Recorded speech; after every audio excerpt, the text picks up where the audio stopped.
আসসালামু আলাইকুম my dear student. চলো আমরা পুরো চ্যাপ্টারটা জাস্ট কয়েকটা স্লাইডের মাধ্যমেই তোমাদের রসায়নের চতুর্থ অধ্যায় পর্যায় সারণী যে চ্যাপ্টারটা রয়েছে সেটা জাস্ট কয়েকটা স্লাইডের মধ্যে পুরো রিভিশন দিয়ে দিব আমরা। চলো এখানে কি কি আছে আমরা দেখি। এই জাস্ট এই কয়েকটা স্লাইড আছে, এই কয়েকটা স্লাইড আমরা করবো। এই স্লাইডগুলো তোমরা দেখো, দেখি এরপরে সে অনুযায়ী তোমরা ক্লাসটা করবা কিনা।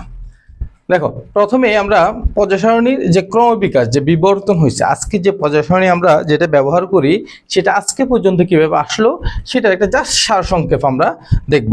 সারসংক্ষেপটা কি? প্রথমেই কিন্তু পর্যায় সারণী নিয়ে তোমার এই যে মৌলগুলাকে আমরা যে পর্যায় সারণী মূল ভিত্তি কি মৌলগুলোই তো মূল ভিত্তি কিন্তু ইলেকট্রন বিন্যাস, পর্যায় সারণী মূল ভিত্তি কিন্তু ইলেকট্রন বিন্যাস, এটা একটু মাথায় রাখবা। আর পর্যায় সারণী আমরা কি করি, পর্যায় সারণীতে কি রাখছি আমরা, মৌল না। এই মৌল নিয়ে প্রথম কথা বলছিলেন ল্যাভোইসিয়ে জাস্ট 33টি মৌল নিয়ে তিনি ভাগ করছিলেন এটাকে আবার দুই ভাগে, একটা ধাতু একটা অধাতু নিয়ে। এটা হচ্ছে প্রথমে। এরপর নেক্সটে কি করছিলেন, ডোবেরেনার ত্রয় সূত্র প্রদান করছে। এরপরে কত সালে? 1829 সালে। ল্যাভোইসিয়ে কত সালে করছিলেন? 1789 সালে। এটা একটু মাথায় রাখতে হবে। আর এটা কিন্তু স্লাইডটা তোমাদের যারা পিডিএফ লাগবে তোমরা জাস্ট পিডিএফ লিখে কমেন্ট করলে কিন্তু তোমাদেরকে আমি পিডিএফটা দিয়ে দিব। পিডিএফ লিখে জাস্ট কমেন্ট করবে বা স্লাইড লিখে কমেন্ট করলে হবে। বা ডোবেনার কি করছে? 1829 সালে তিনি একটি ত্রয় সূত্র দিয়েছিলেন। ত্রয় সূত্র তোমরা অবশ্যই সবাই জানো। সেখানে যেমন ক্লোরিন, ব্রোমিন, আয়োডিন তিনটি মৌল, যে কোনো তিনটি মৌল পাশাপাশি সাজালে তাদের ভরের গড় হচ্ছে মধ্যমৌলের সমান, প্রায় সমান।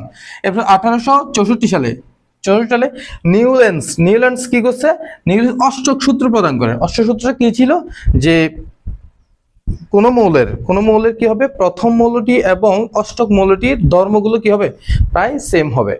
এবং 1869 সালে মেন্ডেলিফ যে আমাদের আধুনিক পর্যায় সারণী সেটি প্রতিষ্ঠা করেন। এই মেন্ডেলিফ কি করছিল? জাস্ট 63টি মৌল নিয়ে, কয়টা মৌল?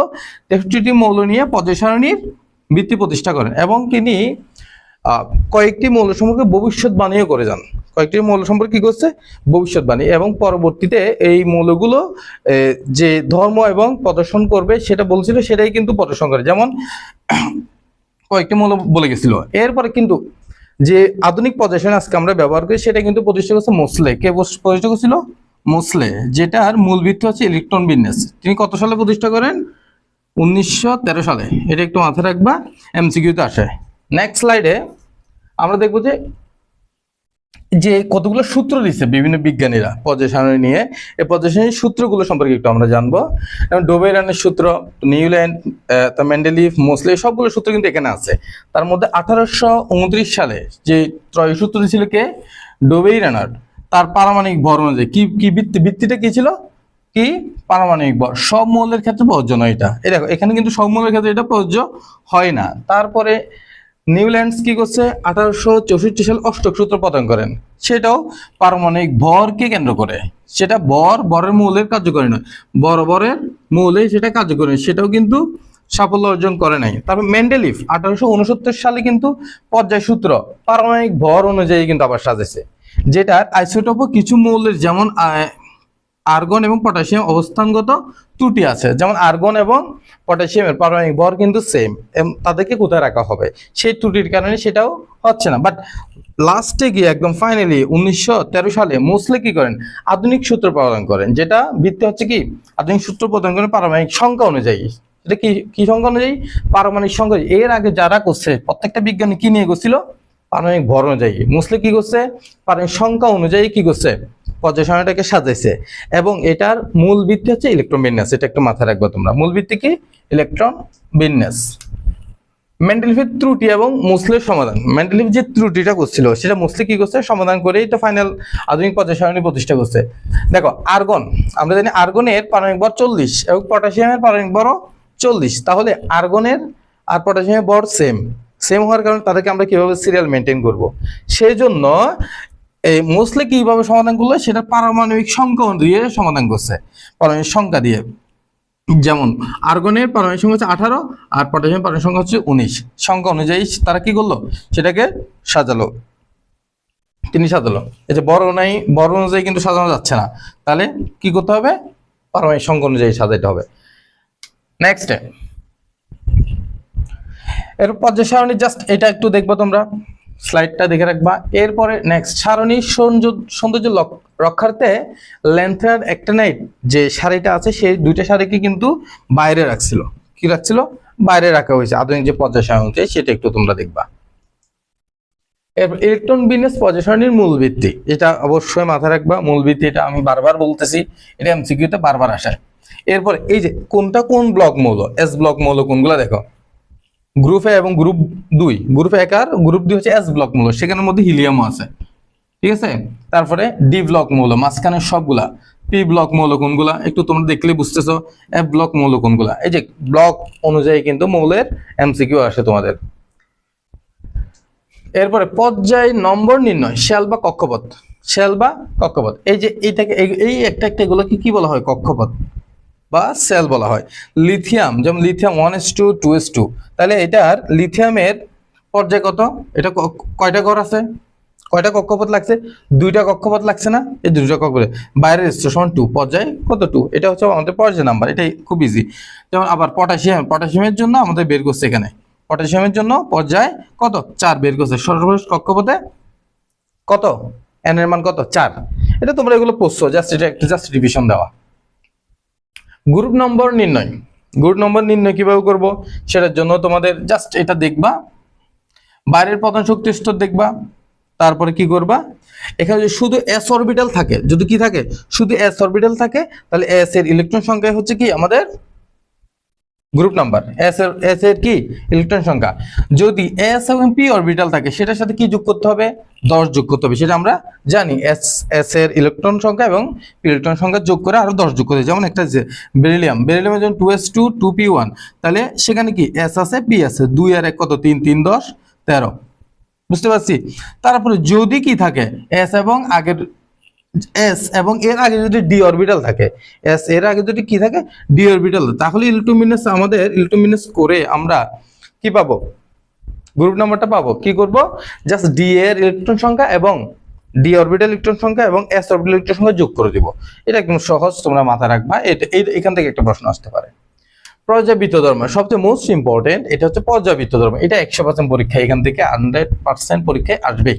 পর্যাবৃত্ত পর্যায়ের মৌলগুলো অবস্থানে তাদের নিজস্ব কিছু বৈশিষ্ট্যকে নিয়ন্ত্রণ করে। দেখো, একই পর্যায়ের বাম থেকে ডানে কিংবা একই গ্রুপের উপর থেকে নিচে গেলে ধাতব ধর্ম, অধাতব ধর্ম, তার পরমাণুর আকার এবং তৈরিত্মকতা সুনির্দিষ্ট ধারাবাহিক পরিবর্তন ঘটে। সেটা আমরা সামনে দেখব। এটা পরিবর্তনটা সামনে পিছে অথবা উপরে এবং নিচে গেলে কিভাবে পরিবর্তন হয় সেটা আমরা এর পরের স্লাইডে দেখব। দেখো, একটু অপেক্ষা করো। পারমাণবিক ব্যাসার্ধ, ইলেকট্রন প্রোটন ও টানা পড়ে, যেটা নিয়ে পারমাণবিক ব্যাসার্ধ কি হয়? দেখো, দুর্বল আকর্ষণ কখন হবে? ব্যাসার্ধ যদি বড় হয় কি হয়? ব্যাসার্ধ যদি বড় হয়, আকর্ষণটা কি আসলে? ইলেকট্রনের যে আকর্ষণটা হয় এটা হচ্ছে প্রোটনের সাথে। কি হয়? প্রোটনের সাথে। ইলেকট্রন এবং প্রোটনের একটা আকর্ষণ আছে, কিন্তু ইলেকট্রন আর প্রোটনের একটা কি আছে? আকর্ষণ বল আছে। আচ্ছা, এই যে যতগুলো ইলেকট্রন থাকে ততগুলো প্রোটন থাকে কোন একটা পরমাণুতে, আমরা জানি। তাহলে যতগুলো ইলেকট্রন ততগুলো প্রোটন থাকলে প্রত্যেকটা এই যে প্রোটনগুলো ইলেকট্রনগুলোকে কি করে? নিজের দিকে টানে, ঠিক না? যেহেতু প্রোটনগুলো সরতে পারে না, কেন্দ্রের দিকে আছে, তাদের শক্তি বেশি, এই জন্য ইলেকট্রনগুলোকে নিজের দিকে টানে। আচ্ছা, যদি দূরত্ব কমে, আমরা কি জানি? আমরা জানি যে যদি দূরত্ব কমে তাহলে আকর্ষণ বল বাড়ে। আচ্ছা, এটা ব্যাসার্ধ যদি কম থাকে, এগুলো অনেক কাছাকাছি থাকে না ইলেকট্রনগুলা, এই একটা কনসেপ্ট মাথায় রাখলে কিন্তু তোমার অনেকগুলো প্রবলেমই সলভ হয়ে যাবে তোমার। তাহলে ব্যাসার্ধ যদি কম থাকে তাহলে কি হবে? আকর্ষণ বল বেশি থাকবে, অথবা ব্যাসার্ধ ছোট থাকলে বা শক্তিশালী হবে। যেমন এটার ব্যাসার্ধ কি ছোট, এটা ব্যাসার্ধ ছোট, এই জন্য এটা কি আকর্ষণ বল বেশি, আকর্ষণ শক্তিশালী। আচ্ছা, এই যে ছোট ব্যাসার্ধ আকর্ষণ শক্তিশালী, বিষয়টাকে উল্টোভাবে তোমরা চিন্তা করতে পারো। যদি শক্তিশালী আকর্ষণ হয় সেখানে আবার ব্যাসার্ধ ছোট হয়ে যায়। আচ্ছা, শক্তিশালী আকর্ষণ কখন হবে? যখন দেখো একই ব্যাসার্ধে গোলক সেম, একই ব্যাসার্ধের জন্য তোমার ইলেকট্রন এবং প্রোটন সংখ্যা যদি বেশি থাকে, একই ব্যাসার্ধের জন্য ইলেকট্রন সংখ্যা এবং প্রোটন সংখ্যা বেশি থাকলে আকর্ষণ শক্তি কি থাকবে? বেশি থাকবে। আকর্ষণ শক্তি বেশি যাবে, আর আকর্ষণ শক্তি বেশি হওয়ার কারণে এটা পুঞ্জীভূত হয়ে ছোট হয়ে যাবে। বুঝতে পারছি? তাহলে উপর থেকে যদি নিচের দিকে যায় তাহলে কি একটা কক্ষপথ বাড়ে, একটা কক্ষপথ বাড়লে ইলেকট্রন বাড়ে, ইলেকট্রনও বাড়বে। ইলেকট্রন যদি বেশি থাকে তাহলে তার আকর্ষণ বল বেশি হওয়ার কারণে এটা ব্যাসার্ধ ছোট হয়ে যাবে। ধাতব ধর্ম, এর ধাতব ধর্ম জিনিসটা একটু বুঝতে হবে তোমাদের। যদি ডান থেকে কোন দিকে যায়, বাম থেকে ডানের দিকে যায়, বাম থেকে ডানের দিকে যায়, তাহলে অধাতব ধর্ম বৃদ্ধি পেতে থাকে, অধাতব ধর্ম বৃদ্ধি পেতে থাকে। আর বাম থেকে যদি ডানের দিকে যায় ধাতব ধর্ম বৃদ্ধি পাবে। আর বাম থেকে ডানে গেলে অধাতব ধর্ম বৃদ্ধি পাবে, আর ডান থেকে যদি বামে যায় তাহলে কি হবে, ধাতব ধর্ম বৃদ্ধি পাবে। সেটা একটু মাথায় রাখবে। ধাতব ধর্মগুলো কি, ইলেকট্রন ত্যাগ করে, সবগুলো কি করবে, ইলেকট্রন ত্যাগ করে ধনাত্মক আয়নে পরিণত হওয়ার প্রবণতা। এটা বাম দিক থেকে ডান দিকে গেলে এটা কি কমতে থাকবে। আর অধাতব ধর্ম হচ্ছে ইলেকট্রন গ্রহণ করে ঋণাত্মক আয়নে পরিণত হওয়ার প্রবণতা। ডান দিকের মৌলগুলো সহজে গ্রহণ করে, ডান দিকের মৌলগুলো কি করে, সহজে সেটা গ্রহণ করে। তড়িৎ ঋণাত্মকতা, এটাও দেখতে হবে, এটাও সেম জিনিস। ধারণাটা কি, সমযোজী বন্ধনে শেয়ারকৃত ইলেকট্রন যুগলকে নিজের দিকে আকর্ষণ করার ক্ষমতাই কি, নিজের দিকে আকর্ষণ করার ক্ষমতাই হলো তড়িৎ ঋণাত্মকতা। নিজের দিকে আকর্ষণ করার ক্ষমতাই হলো কি, তড়িৎ ঋণাত্মকতা। আর একই পর্যায়ে এটা কি, ঘটনাটা কি বলে, যার পারমাণবিক আকার যত ছোট তার তড়িৎ ঋণাত্মকতা তত বেশি। তার পারমাণবিক আকার কোনটা ছোট হবে কোনটার বড় হবে সেটা তো আমরা আগেই বুঝলাম। বাম থেকে ডানের দিকে গেলে, ভালো করে বুঝো, বাম থেকে ডানের দিকে গেলে পারমাণবিক আকার কি হয়, বাম থেকে ডানের দিকে গেলে পারমাণবিক আকার কি হয়, ছোট হতে থাকে, পারমাণবিক আকার ছোট হতে থাকে। আবার উপর থেকে যদি নিচের দিকে আসে পারমাণবিক আকার বড় হইতে থাকে, পারমাণবিক আকার কি হবে, বড় হইতে থাকে। বাম থেকে ডানে গেলে ছোট হবে, উপর থেকে নিচে আসলে বড় হবে। কনসেপ্টটা আমি এর আগেই ক্লিয়ার করলাম তোমাদের। পর্যাবৃত্ত যে ধর্মটা আছে এটা বিভিন্ন সময় বিভিন্ন রকম, ধাতব ধর্ম, অধাতব ধর্ম, পারমাণবিক আকার তো ঋণাত্মকতা জন্য আলাদা আলাদা হয়। তাহলে এই যে পর্যাবৃত্ত ধর্মটা জাস্ট এই স্লাইডটা থেকে তোমরা খুব ইজিলি বুঝে ফেলতে পারবা, কনসেপ্টটা তোমরা মাথায় রাখতে পারবো, আর ভুল হবে না। এটা কিন্তু সবারই ভুল হয় কিন্তু। তাহলে দেখো কিভাবে আমরা মাথায় রাখবো ধর্মগুলো কি। প্রথমে ধাতব ধর্ম, ধাতব ধর্ম এই দেখো বাম থেকে ডানে, বাম থেকে যখন আমরা ডানে যাব, বাম থেকে ডানে মানে আমরা জানি এদিকে, বাম থেকে ডানে গেলে তাহলে ধাতব ধর্ম কি পায়, হ্রাস পায়। ধাতব ধর্ম কি পায়, হ্রাস পায়। অধাতব ধর্ম বৃদ্ধি পায়। দেখো ধাতব ধর্ম আর অধাতব ধর্ম এই দুইটা একটা উল্টা, একটা উল্টা না, একটা মনে রাখতে পারলে আর একটা অবশ্যই মনে থাকবে তোমাদের। ধাতব ধর্ম কি পায়, হ্রাস পায়, অধাতব ধর্ম বৃদ্ধি পায়। এরপরে পারমাণবিক আকার, পারমাণবিক আকার বাম থেকে ডানে গেলে হ্রাস পায়, পারমাণবিক আকারগুলো ছোট হতে থাকে।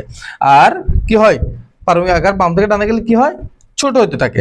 আর তড়িৎ ঋণাত্মকতা বৃদ্ধি পায়, তড়িৎ ঋণাত্মকতা কি পায়, বৃদ্ধি পায়। মনে থাকবে।